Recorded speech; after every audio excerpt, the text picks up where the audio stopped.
Patna police की team ने सोनपुर में मोंटी सरकार नाम के युवक की होने वाली हत्या से पहले ही हत्यारे को धर दबोचा है।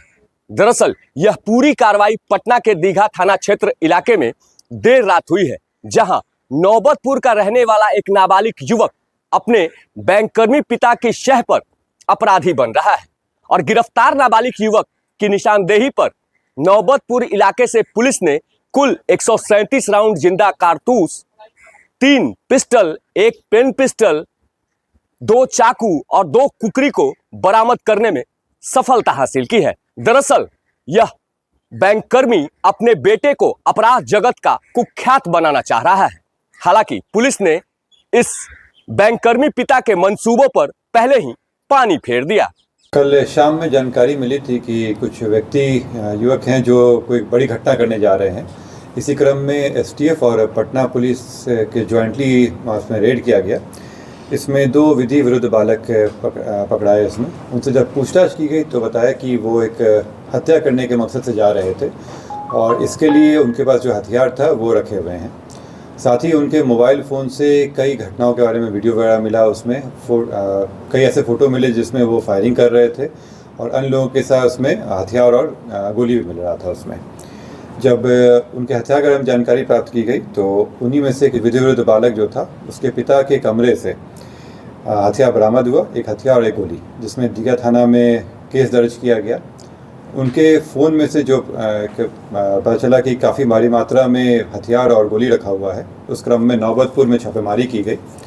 छापेमारी करने के क्रम में वहाँ से 2 पिस्टल, 1 पेन पिस्टल, 4 मैगजीन और 137 राउंड जिंदा कारतूस बरामद किया गया है। साथ ही 2 खुखरी, 3 चाकू बरामद किया गया है। इसमें मैं बताना चाहूँगा कि जो विधि विरुद्ध बालक पकड़ाया है वो कुछ दिन पहले ही यहाँ पे अटल पथ के पास में हवाई फायरिंग करने समय में भी एक केस हुआ था। उस समय वो नाबालिग होने के कारण उसे जेल फॉरवर्ड नहीं किया गया था। उसमें ये वही बालक जो कुछ दिन पहले निकला था और घटना ही किया था। इसमें हम लोग अभी कोशिश करेंगे कि इसमें हम लोग करें कि इतनी बड़ी घटना करने जा रहा था तो न्यायालय में हम लोग अपील करेंगे कि इसको वैसे की तरह ही ट्रीट किया जाए इसमें, और इसमें उसी तरह से लोग चलाया जाए। किसकी हत्या होने वाली थी?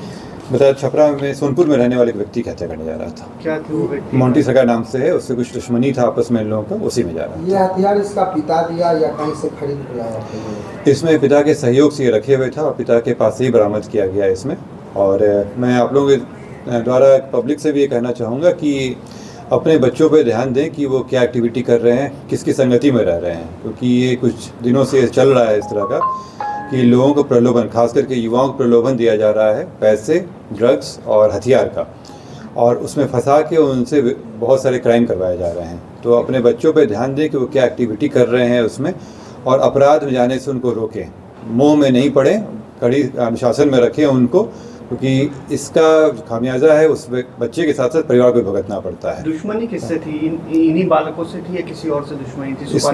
इसमें दुश्मनी थी। वहाँ पे सोनपुर का रहने वाला मोंटी नाम को बताया जा रहा था, उसके साथ दुश्मनी था। कुछ आपस में इन लोग मतभेद हो गया था, उसी में मारने जा रहे थे। मैं इसलिए आपको कह रहा हूँ क्योंकि ये व्यक्ति काफ़ी कुछ समय से हथियार और गोली चला रहा था।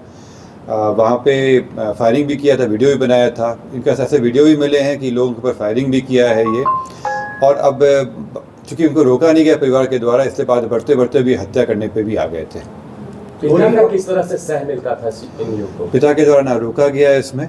पिता सब जानने के बावजूद भी हथियार घर में रखे हुए थे। उनको पता था। इसके बाद पिता की गिरफ्तारी हो गई है। आशुतोष कुमार शर्मा।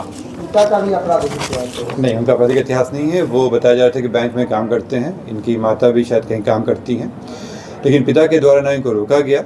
और जब उनको जानकारी थी कि हथियार रखे, वो अपने पास ही इनफैक्ट रखे हुए थे वो, तो इस चीज़ में ये बड़ा ही आश्चर्य की बात है कि ना रोके ना इसमें कभी रोक टोक किया गया। बोरिंग रोड और मरीन ड्राइव के इलाकों में भी गोलीबारी करते थे नाम विधि विरुद्ध बालक का नाम नहीं दिया जा सकता है इसमें, और इसलिए उसके बारे में कोई भी आइडेंटिटी आप लोगों को नहीं बताया। इसमें नहीं किया गया और हथियार छिपा के रखे हुए थे। बाकी इसमें कंक्लूजन आप लोग स्वयं ड्रॉ कर सकते हैं कि अगर हथियार छिपा के रखे हुए हैं तो किस लिए था वो उसमें। बाकी उस एरिया में जिस तरह की बातें, तो हम लोग नज़र रख रहे हैं, खास करके जो युवा वर्ग है, और कोशिश करेंगे काउंसलिंग करा के उनको जो लग रहा है कि ये आसान रास्ता ढूंढने की कोशिश कर रहे हैं वो क्विक फेम के लिए, तो उनको समझाने की हम लोग कोशिश करेंगे। और पब्लिक से भी अपील रहेगी कि अपने बच्चों पर ध्यान दें। पटना एसएसपी कार्तिकेय शर्मा ने साफ किया है कि इस पूरे मामले में गिरफ्तार नाबालिग युवक के साथ साथ उसकी निशानदेही पर उसके पिता को भी गिरफ्तार किया गया है और फिलहाल इन दोनों को न्यायिक हिरासत में भेजने की कार्रवाई शुरू कर दी गई है। नीरज त्रिपाठी, न्यूज़ 24, पटना।